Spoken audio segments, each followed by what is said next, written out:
Ogni settimana due mondi si incontrano, tra fusi orari, idee e curiosità che attraversano l'oceano.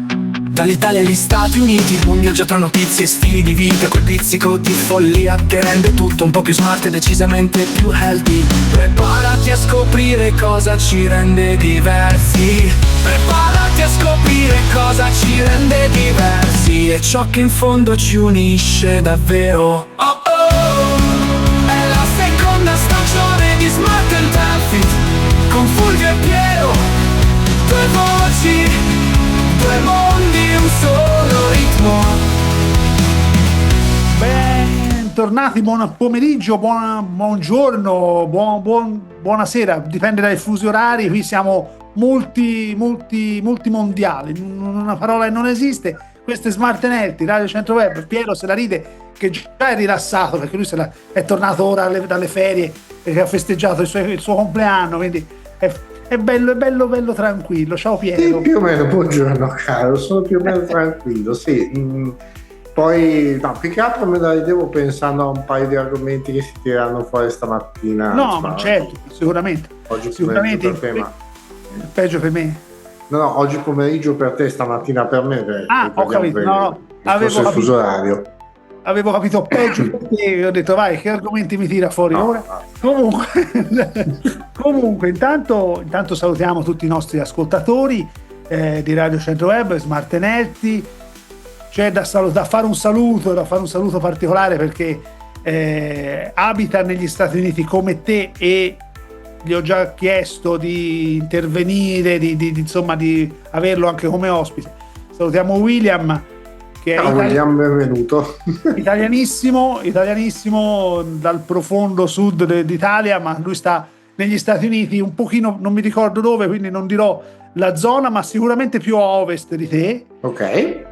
Perché tu stai sulla costa atlantica, lui sta sicuramente più a ovest di te. Lo salutiamo e insomma prima o poi lo avremo come ospite, poi vediamo, lo interrogheremo, perché avere due teste che vivono negli Stati Uniti e possono parlare e raccontare di quello che succede, insomma da due punti diversi tra le tante, visto che negli Stati Uniti noi qui in Europa non ce ne rendiamo conto, ma sono davvero immensi, davvero sconfinati. Sono grandicelli, sì, perché effettivamente tra una costa e l'altra ci sono tipo 3 giorni di viaggio con la macchina, 8 ore d'aereo, quindi è tanta roba. Sì, quindi insomma non è come andare da Milano a Palermo, ma no. è un po' di più, sì.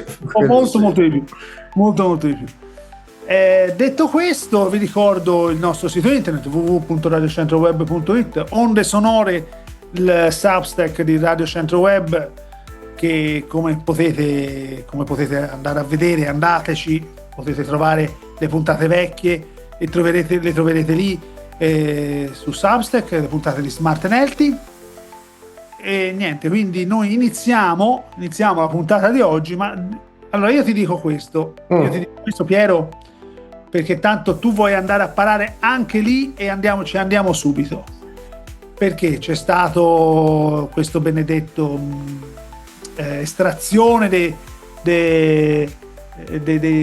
gironi dei campionati mondiali che si giocheranno in Canada, Stati Uniti e Messico, anche se poi alcune nazioni tipo Haiti non ha il visto per giocare negli Stati Uniti, quindi sicuramente non supererà la fase a gironi, però dovrà giocare, penso, a meno che non ci saranno deroghe, e giocheranno in Canada e in Messico. Però a parte, posso immaginare, sì, perché tu pensi, ma anche l'Iran stesso, cioè vabbè. Guarda, non sono particolarmente appassionato, però ci saranno determinate partite che mi divertirò molto. Guarda. No, certo, ma è come non mi ricordo, Egitto contro, l'ho letto prima. Vabbè, insomma, una partita è stata nominata il Pride Match, e ci sono due nazioni come l'Egitto e l'Iran stesso, mi sembra, che insomma sono tutt'altro che a favore dei diritti LGBTQ+, più plus, però vabbè, poi a parte questo,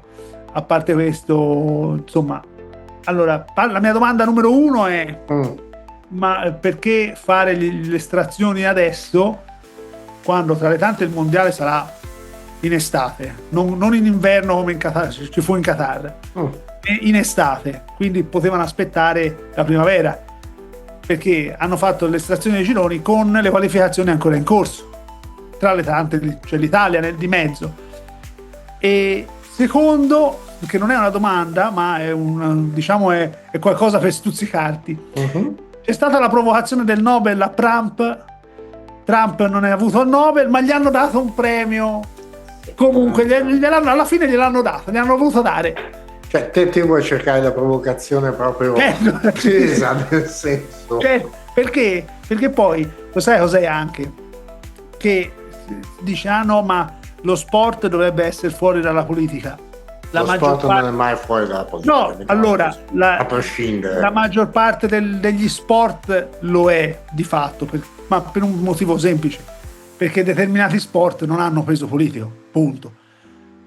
Altri, come il calcio in questo caso, ha molto peso politico, nettamente, direi. Quindi non mi vengano a dire no, ma il calcio non ha peso politico. No, ce l'ha, e come. E anche la direzione, le scelte dello stesso Infantino, presidente della FIFA, cioè la dicono lunga. Sì, ma la dicono lunghissima proprio. Quindi, che ricordiamo, non è italiano ma svizzero, però questo vabbè, ma sai, non è che c'entra molto poco, sì. C'entra poco, poteva essere australiano o neozelandese. Anche Blatter era svizzero, però effettivamente le sue...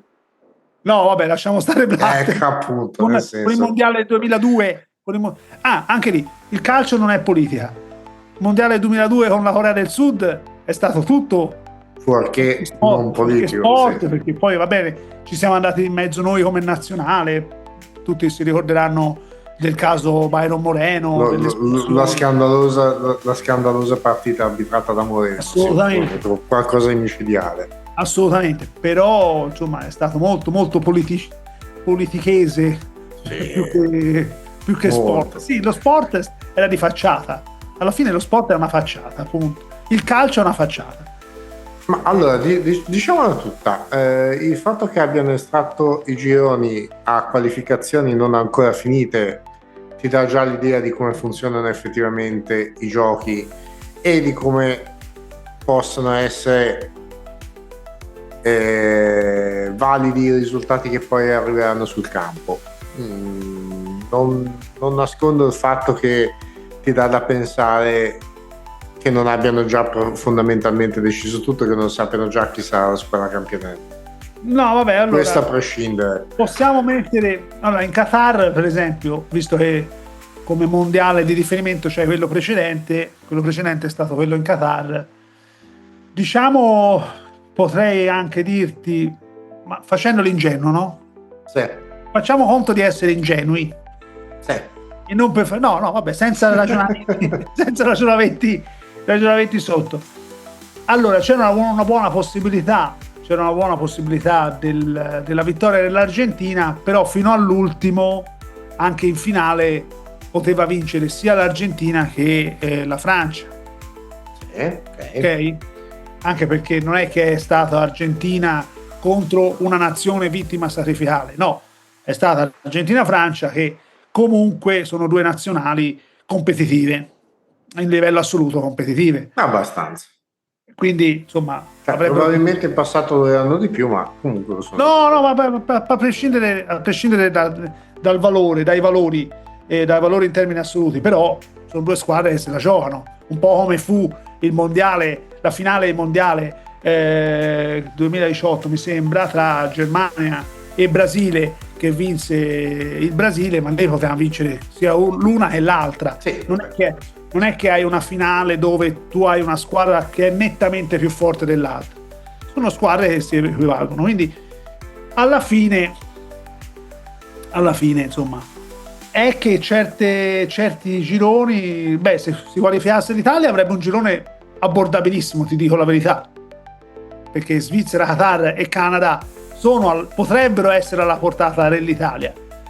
bisogna vedere se si qualifica, ma questo è un altro paio di mani.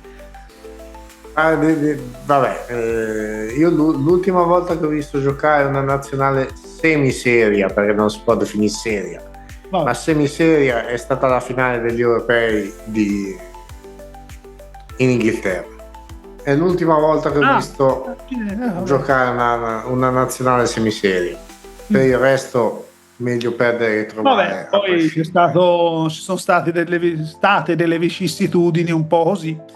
Vabbè, che, sai, di dire che un girone del genere è alla portata, no.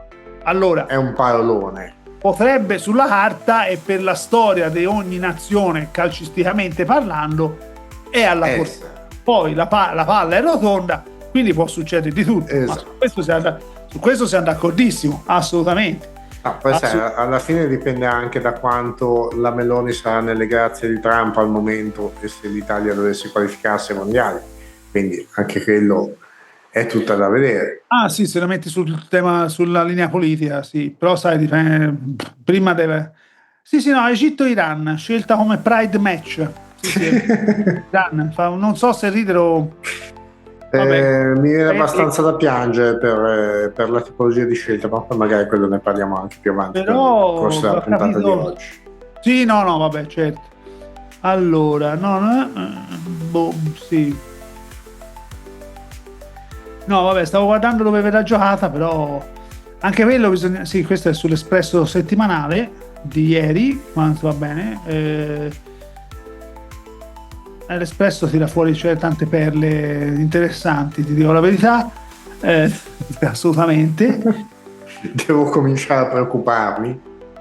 No, perché lei preoccupa? No, molto interessanti, però vabbè, lasciamo stare il discorso che Trump ha annunciato, ma questo è di 7 giorni fa, ha annunciato che presto inizieranno raid sul territorio venezuelano e minaccia anche la Colombia. No, ma aspetta, parliamone. Poesia. Questa è mera poesia, ma poi se ne parlerà anche nel corso della puntata. Ci si arriverà anche a questo. Allora io posso capire, ammesso, a parte siamo tra amici, ma ammesso e non concesso che uno sia ingenuo, come ho detto prima, facciamo gli ingenui. Sì. Posso capire che tu faccia la lotta alla cocaina, alla vendita di droga, per carità. Ma facendo l'ingenuo io ti posso dire bravo, ok, bravo, però perché devi andare e fare dei raid su un territorio che non è il tuo? Cioè, vuoi fare il padre padrone con gli altri stati? Si chiama petrolio. Si chiama dinero, visto che siamo Venezuela e Colombia, dinero. Sì, dinero, ma dinero legato al petrolio. Sì, che poi la Colombia sta anche crescendo a livello turistico, quindi non lo va. No, ma allora, anche lì gli hanno dato questa buffonata del FIFA Peace Prize, dove Infantino praticamente ha messo il culo a 90. Sì, no, lì, no, allora lì non è, quella è la mossa successiva. Prima Infantino gli ha baciato piedi. Sì, no, giustamente, baciato i piedi, culo a 90 e via. Però sostanzialmente andiamo un attimo a vedere anche che tipo di peace sta portando Trump, perché come giustamente dicevi te, dice vuole attaccare il Venezuela per motivi petroliferi, la Colombia probabilmente più o meno per la stessa ragione, si parla sempre di soldi. Hanno sostanzialmente commesso crimini di guerra attaccando dei superstiti completamente indifesi su una delle navi su una delle barche che avevano affondato potenzialmente senza nessuna ragione, nonostante le cavolate che vengono dette dai vari segretari della difesa e quant'altro. Lasciamo perdere Anche quello, sì, perché effettivamente ha dichiarato praticamente chiuso lo spazio aereo del Venezuela, non si sa bene con che autorità l'abbia fatto, perché ricordiamo che Trump non c'entra assolutamente nulla col Venezuela. Chiudiamo lo spazio aereo della Spagna. Esatto, no, Ma non così, c'entra niente, è uguale. no, noi lo chiudiamo, esatto. Sta fondamentalmente, l'amministrazione si sta fondamentalmente comportando come un'amministrazione nazista nei confronti della popolazione americana. L'ultima hanno deciso di togliere il diritto di cittadinanza se te sei un cittadino straniero e partorisci qui negli Stati Uniti. Il figlio fino ad ora aveva il diritto di cittadinanza statunitense perché era nato sul territorio statunitense, e a quanto pare la Corte di Giustizia stanno discutendo di togliere la possibilità di avere il diritto di cittadinanza. Ok, alla grande. No, alla grande per modo di dire, insomma, alla grande. Sì, no, mica tanto, perché insomma No. commettono rapimenti sulle strade in maniera letteralmente o quasi impunita. Cioè, questa è una persona a cui volevano dare il premio Nobel per la pace. Ragioniamoci sopra. Ragioniamoci sopra, nel senso. Poi sì, magari nella seconda parte si parlerà anche d'Italia, perché tanto ce ne sono anche per l'Italia stamattina. Quello è un altro paio di mani. Ce l'hai per tutti. Ce l'ho per tutti. Stamattina sono infervorato, signor Fulvio. Va bene, mi piace questa cosa dell'infervoratezza, mi piace. No, stavo guardando se riuscivo a trovare qualche notizia in più su questa cosa, anche se abbiamo 7 minuti. Sì, qualcosa per finire la prima parte, sì. 7 minuti, ma insomma, vabbè, a parte questo. Allora, c'è l'Australian Open, no, vabbè, siamo... No, ma mi sa che determinate notizie non sono nei favori della stampa al momento. No, non ti preoccupare, che qualcuno qualcosa hanno pubblicato, merita mondiali, questa roba qui. Non magari, ora sto cercando su Sky Sport, sull'account di Sky Sport, però a parte ci sono tutti osi, no, no, c'è tutti i post relativi all'ultimo fine settimana appena passato, però.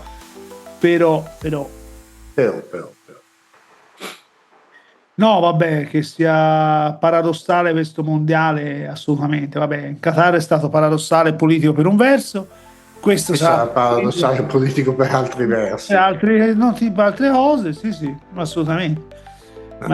Si discuteva anche con alcuni amici sabato tramite messaggi su WhatsApp, e fondamentalmente quello che si diceva sarebbe il caso, sarebbe divertente se la FIFA avesse, anziché dargli il Peace Prize, avesse avuto il coraggio di toglierglielo il mondiale dagli Stati Uniti, proprio a causa dei diritti civili e quant'altro, e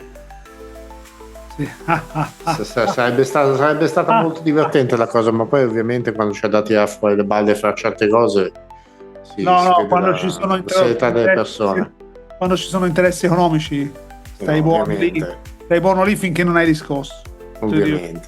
Te lo dico io. Allora, eccolo qua, sì, vabbè, il mondiale 2026 sarà il più grande evento sportivo, sarà come avere ben 104 Super Bowl in un mese.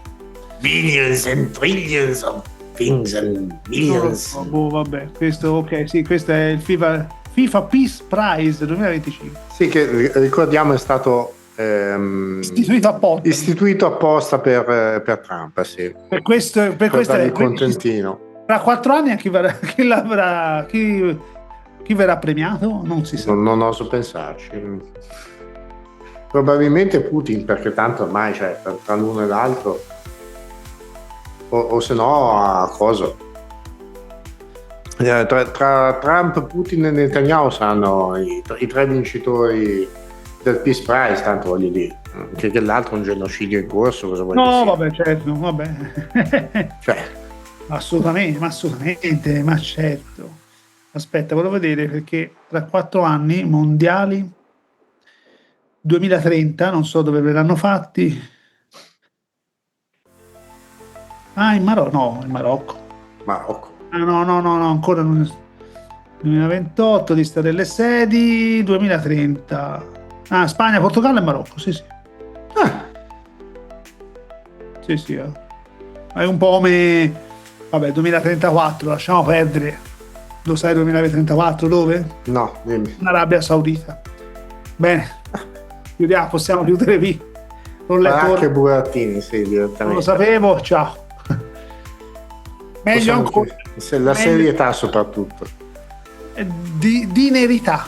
Sì, decisamente. No, le Olimpiadi sono un pochino più... Lasciamo stare, non parliamo di Olimpiadi perché scelta peggiore, a parte che c'era la Svizzera contro l'Italia quando ci fu la nomina di Milano Cortina allo Svezia, non me lo ricordo. Anche lì potremo parlarne. Ora c'è anche una cosa, ho letto, non mi ricordo se ieri o ieri l'altro, la Lega di hockey americana ha sollevato dei dubbi sulla pista di Milano. Sembrerebbe più corta, però sì, è inutile tu mi guardi così abbassando gli occhiali, ma l'NHL, National Hockey League, ha sollevato dei dubbi sulla pista. Anzi, voglio cercarti.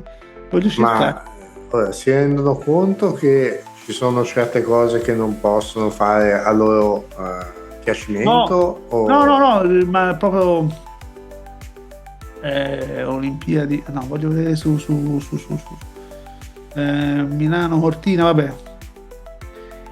Dipende, a parte sai, ci sono dei buchi e dei ritardi sui giochi olimpici di Milano Cortina che non ti dico. Vabbè, cosa ti stupisci di qualche cosa, scusa? No, ma infatti cioè, allora... te poi che sei anche più dentro di me in queste cose, nel fatto che comunque fai anche parte di determinate realtà, nel senso non dovrebbe stupirti più di tanto.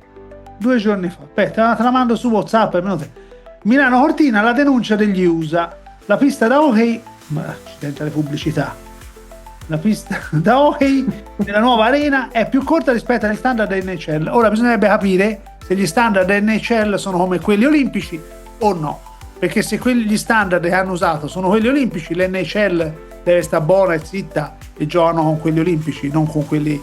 quello di sicuro. È un po' come la differenza tra le regole dell'NBA e le regole dell'Eurolega nel basket. Cambiano un pochino, però poi mondiali europei usano quelle dell'Eurolega. Però nessuno si è mai lamentato. Qui l'NHL fanno meno metri e si lamentano. Ma vabbè. Perché loro sono abituati, vedi, quello che ho scoperto qua, e poi chiudiamo, è il fatto che qui se li mandi un pochino fuori da quello che è la loro abitudine, vanno nei pazzi. Esatto, vanno nei pazzi. Mi hai cambiato di 1 centimetro. Esatto, perché sono abituati a quello. Quindi... Vabbè. Bene, cari amici, è finita la prima parte. Torniamo tra pochissimo, rimanete collegati con noi. Una breve pausa e torniamo. Ciao. Ben ritrovati, cari amici di Smart & Healthy, in questo mercoledì 10 dicembre, dopo, per noi italiani, ponte, noi italiani che viviamo in Italia, ponte dell'Immacolata. E te Piero non l'hai fatto perché, vabbè, sei andato... io ho fatto 2 settimane di fila. Hai fatto una settimana, neanche 3 giorni, una settimana. Vabbè, ogni tanto serve anche quella, mettila così. No, vabbè, certo, ma io non voglio polemizzare su questo, però insomma, tu te la sei presa di forza. Di forza, sì. Non era dovuta da festività statali. No, quello no. Anche perché qui festività statali ce ne sono ben poche rispetto all'Italia. Io leggevo... è peggio, decisamente. Ora l'articolo che ti ho inviato, riprendo ora, che parla che poi non è il solo, che è il fattoquotidiano.it. Leggevo l'altro giorno il 2026 con 8 giorni di ferie uno si può fare un mese sfruttando i ponti e quant'altro, e io ho pensato da libero professionista a me che me frega, quando voglio andare ci vado. Sì, allora, vero. Sei dipendente, no? Che è di ferie ed è via, però sì. Quello sì, però è vero anche che da libero professionista per certi versi sei comunque legato, diciamo, a quando vanno in ferie i tuoi clienti sostanzialmente. Non è proprio... Sì e no, sì, in generale poi dipende dal settore merceologico, quello certo. No, alla fine non Però- è proprio liberissimo. No, ma nel senso, se io progetto di farmi le ferie come hai fatto te, cioè, oppure io decido di farmi, non la faccio, l'ho fatta una volta sola, la settimana bianca. Ma se io decidessi di fare la settimana bianca, non deciderei di farla ora durante le feste, ma a metà gennaio, fine gennaio, quando le feste sono finite, c'è meno affluenza, almeno sulla carta, e posso decidere di andarci senza dover sfruttare per forza Vabbè, sì, i periodi canonici, mettiamola è così. questo, sì. Allora, riprendendo sempre il Fatto Quotidiano, la notizia di prima è la denuncia dagli Stati Uniti, quindi dal tuo caro paese. Di adozione al momento, poi vedremo. Sì, di adozione temporanea, poi Temporanea, esatto. chi vivrà vedrà. Insomma, la pista da hockey nella nuova arena è più corta rispetto agli standard della NHL. Il primo a lanciare l'allarme è stato il portale The Athletic del New York Times. La lunghezza del ghiaccio dell'impianto di Santa Giulia, approvata dalla Federazione Internazionale, quindi se è stata approvata dalla Federazione Internazionale, io voglio sapere perché si lamentano. Come hai detto te prima, alla fine della prima parte basta spostargli qualche parametro e loro vanno nei casini, sì, non riescono ad adattarsi minimamente diciamo, a quello che potrebbe essere il nuovo standard o la nuova regola o quant'altro. Non hanno elasticità mentale sufficiente. Così si rischia un caso internazionale a meno di 2 mesi dai giochi. Dopo giorni di preoccupazione per i ritardi, quei ritardi su Milano Cortina, c'è anche un servizio di report che devo ancora ascoltarmi, ma parla proprio di ritardi e roba simile. Insomma, l'arena arriva un nuovo allarme. La pista di hockey delle Olimpiadi di Milano Cortina è più corta rispetto agli standard previsti dalla NHL. È quanto riportano The Athletic, il portale dello sport del New York Times, però non solo, anche ESPN, anzi ESPN, è tutta roba americana comunque, e altri media nordamericani che definiscono la situazione incomprensibile. A ormai meno di 2 mesi dall'arrivo di Milano dei campioni dell'hockey americano, la Lega di Hockey, la sensazione comunque comune almeno oltreoceano è che Milano Cortina non stia offrendo l'accoglienza attesa per la disciplina più amata dal pubblico americano. E ora, oltre ai ritardi, anche le dimensioni della pista rischiano di trasformarsi in un caso internazionale alle porte delle Olimpiadi. Di 3-4 piedi in meno rispetto ai canonici 200 piedi. Quindi si parla di 196 piedi. Sì, grosso modo sì, sono circa 4 piedi, sono circa 1 metro e qualcosa, 1,20 metri. Che tendenzialmente sono 30 cm a piede, per cui 1,20 metri. Allora, ha provato una pista d'acqua lunga 196 e 85 piedi, quindi più corta di quasi 1 metro. Un clamoroso errore? No, o almeno non sembra, perché le misure standard di una pista previste dalla Federazione Internazionale stabiliscono una lunghezza esattamente di 197 piedi. Quindi con 197 con la tolleranza di errore. Sì. Le piste nordamericane a essere tradizionalmente più grandi. Quindi, ma poi, allora, sì, qui l'articolo va avanti con le ultime edizioni dove c'è stato. Ma se le altre nazionali, non le altre nazionali, perché poi non è la federazione, se la federazione olimpica. Sì, no, ma non è la federazione americana che si è lamentata. Si è lamentata il settore sport del New York Times o l'ESPN, broadcast americano, ok? Sì. Cioè non è la federazione americana che ha detto ma che state facendo? Oppure le altre federazioni, lascia stare l'Italia, no? Lascia stare l'Italia e l'hockey non è uno sport così diffuso. Sì. Tu pensa a nazioni come la Norvegia, la Svezia, la Finlandia, la Danimarca, esatto. Il Canada, che hanno comunque una tradizione a livello di hockey. E non hanno detto niente, quindi cari statunitensi, cari americani, fatevene una ragione, è 1 metro in meno. Dovrebbe essere anche meglio, cioè dovrebbe essere anche più corta, quindi più veloce da percorrere tutto. No, ma allora il fatto è anche questo. Dopo ormai 6 anni che sono qui negli Stati Uniti, ti rendi conto che la maggior parte delle notizie che vengono date ai telegiornali o che vengono scritte anche sui giornali servono sostanzialmente da mera distrazione per mantenere il pubblico nel, detta male, rincoglionimento totale e non fargli arrivare quelle che invece sarebbero le notizie importanti. Quindi ovviamente creiamo polemica stile tabloid inglesi, così perlomeno allontaniamo da quello che sono i veri argomenti importanti. Questa era per parlarne assolutamente, ma poi per il resto sono tutti discorsi da bar, ma ogni tanto lo facciamo anche noi di discorsi da bar, no? Quindi sì, vabbè, quello sì, però non può essere la costante, ecco, mettiamola così, perché poi ovviamente facendolo diventare la costante poi è un al lupo e poi non ci si crede più, o si crede a tutti. Più che altro è la seconda che hai detto, si crede a tutto o a tutti, il che non è propriamente positivo, perché poi veramente quando fanno la lupo al lupo possono dire qualsiasi cosa e tutti ci credono come dei beoti. Sì, purtroppo. Stavo guardando, vabbè, c'è stata la maratona di Valencia. Vabbè, no, altre novità, nessuna.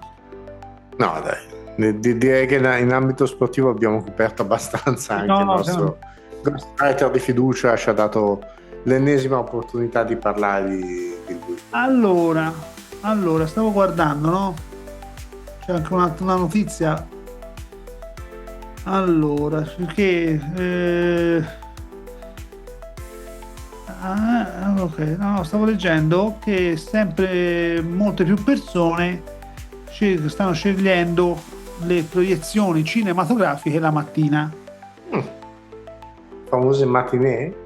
Sì, ma non sarebbe neanche male, perché comunque cioè il cinema viene sfruttato. Ora lasciamo stare il discorso, almeno in Italia, lasciamo stare il discorso di chi fa forca, di chi salta la scuola non giustificato, ok? Cosa che abbiamo ampiamente fatto tutti e non negate. Almeno fino al registro elettronico, assolutamente.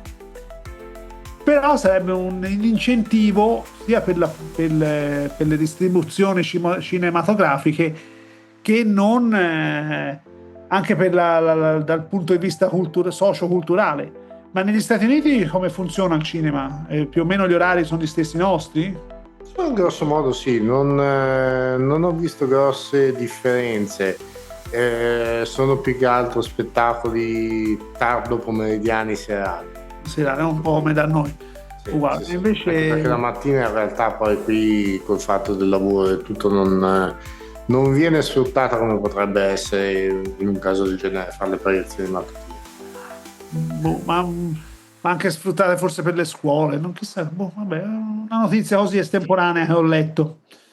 Ma tieni conto che per esempio ora non so come funzioni esattamente la cosa, per esempio delle assenze anche a scuola o cose del genere, però mi posso immaginare che col fatto, e poi non avendo figlioli ovviamente non abbiamo esperienza nel campo, però mi posso immaginare che venendo a prenderli con lo scuola bus, bene o male, se lo studente o la studentessa non c'è, te ne rendi conto ancora prima.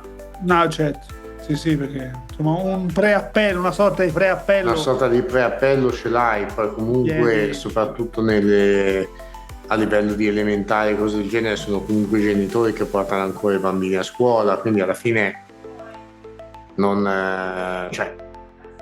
comunque ti rendi conto se l'alunno manca, ecco. Certo, senza troppi dubbi o cose del genere. Sì. Allora stavo guardando un attimino. No, vabbè. No, non vedo notizie. Vabbè, c'era la tregua tra Thailandia e Cambogia, è già finita. Vabbè. Ovviamente. Lasciamo stare. Non so. No, Siamo stati, vabbè, vogliamo parlare del fatto che in Italia vogliono riportare il servizio militare, ma dai, ma ne allora, vogliamo parlare, su, via. ma se ne potrebbe parlare perché di fatto, potremmo fare anche un ragionamento costruttivo e ti spiego. Allora, io non ho fatto il militare Siamo in due. perché io non so perché te non l'hai fatto, io ti dico perché non l'ho fatto io.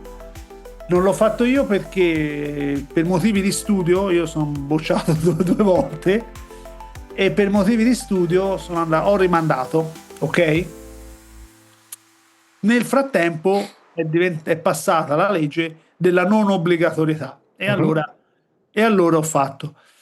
Però allora se me lo mettano o lo mettessero sotto forma di ok, tu devi farti 10 mesi, un anno, quello che è, di o militare o servizio civile, allora lo potrei anche accettare, nel senso, ti arriva la cartolina, te ti fai un anno di, non vuoi fare il militare? Benissimo, ti fai un anno di servizio civile, il servizio civile lo puoi fare in tanti ambiti, anche nel sociosanitario, Sì, sì. perché l'ho visto anche dove lavoro, la Misericordia, ogni tanto girano e ci sono ragazzi che Ma vengono anch'io ho tuttora amici che hanno fatto servizio civile ecco, nell'ambito sociosanitario. allora io ti direi che sarei anche favorevole a una cosa del genere. Se me la metti con la possibilità di scelta e fare il servizio civile in certi ambiti. Perché comunque al mondo del lavoro non viene preparato nessuno, veniamo gettati, noi lo sappiamo bene, veniamo gettati nella mischia e dobbiamo un po' imparare anche da soli. Quindi un anno, vuoi chiamarlo di formazione? Vuoi chiamarlo di preparazione? Ok, ci posso stare. Se invece me lo mettano come obbligo e devi fare il militare, ti devi scegliere per forza il corpo, se no non vai da altre parti, no, allora quello non mi starebbe bene, ecco. No, allora, diciamo, ora, io non ho fatto militare per motivi di salute perché comunque per via dello scoliosi e quant'altro, quindi Va bene, non ti hanno accettato. non mi hanno accettato. Quindi, a parte quello, Salute. grazie. Sul discorso del servizio civile posso essere d'accordo con te, nel senso che, come ti dicevo adesso, appunto, ho anche amici che l'hanno fatto. Sai benissimo che sono stato volontario nell'ambito sociosanitario per anni, quindi Sì. ne ho visti anche passare dall'associazione dove ero. Dall'altro lato, ti dico, sul lato formazione ti prepara veramente a un ambito lavorativo? Sì, non proprio, perché comunque sì, ti dà un'idea di che cosa vuol dire diciamo l'essere attendibile, il fatto di dover rispettare determinate regole, determinati orari, sì, quello è vero. Sul fatto che poi ti prepari effettivamente a quello che trovi nel mondo lavorativo, soprattutto ora, no, assolutamente, va bene, zero, okay. assoluto proprio. No, quello non volevo essere il mio discorso una sostituzione, ma dall'altro lato abbiamo comunque anche situazioni dove ci sono questi ragazzi sono lasciati allo sbando e letteralmente sì, sono lasciati allo sbando letteralmente a girarsi i pollici a se stessi, ma anche perché comunque parliamoci chiaro, l'Italia è una nazione dove nella maggior parte delle aziende vedi delle letterali cariatidi attaccate alla poltrona che non vanno in pensione neanche se gli amputano una gamba e quant'altro, quindi anche lì ci sarebbe da parlarne per ore se non per mesi. Dall'altro lato c'è un sistema pensionistico che sicuramente non favorisce minimamente l'uscita dal mondo lavorativo di chi dovrebbe in realtà andarsene. Non ci sono ricambi. È inutile ci veniamo a prendere per il sellino a dire ma la gente non vuole fare niente. No, non è vero che la gente non vuole fare niente, la gente non ha la possibilità di fare, che è una cosa diversa. Diciamo la verità sta nel mezzo, sì, il tuo discorso è valido, è giusto, che sono d'accordo, perché ci sono situazioni in cui non c'è modo di accedere, e c'è anche chi ha poca voglia. Quello di sicuro, su questo non c'è E quindi- nessun tipo di problema, sono pienamente d'accordo. È vero anche che comunque spesso si va, tra virgolette, soprattutto da persone che in teoria dovrebbero essere considerate adulte, ma che poi probabilmente di testa non lo sono nemmeno più di tanto, No, vabbè. contro i giovani, quando invece bisognerebbe valorizzarli e ascoltarli forse un pochino di più. Ti ho girato un video stamattina che è molto interessante a riguardo, poi magari ascoltatelo dopo. Sì. Proprio su questo discorso qua, sul fatto della valorizzazione dei giovani che ci stanno intorno. No, su quello sono d'accordo, e sono situazioni che uno bisognerebbe non sfruttasse, ma desse responsabilità ai giovani. Magari, ecco, una cosa del genere, come ho detto, come ho fatto l'esempio del servizio civile, potrebbe essere per esempio, poi noi non siamo qui a discutere nel modo, perché non sappiamo, non sapremmo, cioè magari qualcosa sì, ma non a livello complessivo. Infatti secondo me neanche chi lo decide lo sa, ma questo è un altro paio di maniche, e poi questo Anche lì se ne potrebbe parlare. esula dal mio discorso. Però diciamo potrebbe essere questa cosa, questa opportunità di restare, ma che poi servizio civile vuol dire tutto e non vuol dire niente. Vuol dire tutto. Sì, anche questo è vero, è vero che va visto dove lo fai, dove non lo fai, eccetera, però se diciamo viene organizzato in maniera intelligente e non a sfruttamento della singola persona, effettivamente, cioè, impari anche in quell'anno di servizio civile, non è che non impari. Appunto, sì. Poi certo, dipende da chi te lo fa, da chi lo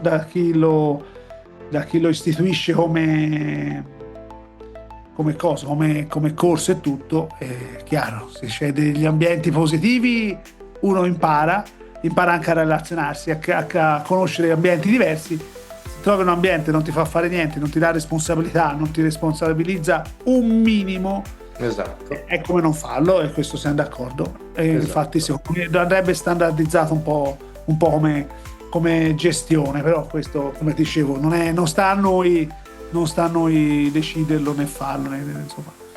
Noi ragioniamo, noi esprimiamo opinioni, ma poi purtroppo alla fine ci facciamo poco, facciamo il giusto, insomma. Vabbè. Sì, no, quello di sicuro. Poi ci sarebbe comunque da mettere in conto anche il assicurazioni, stipendi, cioè no, certo, tante cose, assicurazioni, non è un discorso che purtroppo si può si può chiudere in 10 minuti, mettiamola così. È un discorso che comunque vale la pena eventualmente trattare in maniera molto più approfondita. Ci sono tante dinamiche nel mezzo. Di sicuro, diciamo, l'Italia non sta crescendo a livello economico, nonostante baggianate per essere educati che vengono propinate dai vari telegiornali politici e compagnia bella, e il fatto che tanti giovani decidano comunque di andarsene è indicativo anche di qual è la situazione effettiva in Italia. Assolutamente. Benissimo. Venerdì 12 dicembre, sciopero generale 24 ore, vabbè, dell'autolinea toscana, vabbè. Va bene, niente, caro Piero, noi siamo arrivati un po' alla fine anche di questa puntata. Mi raccomando, sarà mercoledì 17, caro, la prossima puntata. La prossima sarà mercoledì 17, sì. Ma tanto non siamo superstiziosi, non è un venerdì 13, perché in America, non so, il 13 porta sfortuna. Sì, no, vabbè. 13esimi piani. Non ci riguarda, mettiamola così. Non esistono i 13esimi piani. Vabbè, sì. Sono quelle superstizioni che in realtà poi fanno anche un po' ridere, sinceramente. Sì, certo. È folklore. Bene, cari amici, noi siamo arrivati alla fine, ci ritroviamo, vabbè, come diceva il nostro vecchio Vasco, ci ritroveremo come stare a bere del whisky Che è Roxy Bar. al Roxy Bar. No, ci ritroveremo come stare a bere del whisky qui su Smart Nelti mercoledì 17, ore 15 per chi ci ascolta in diretta,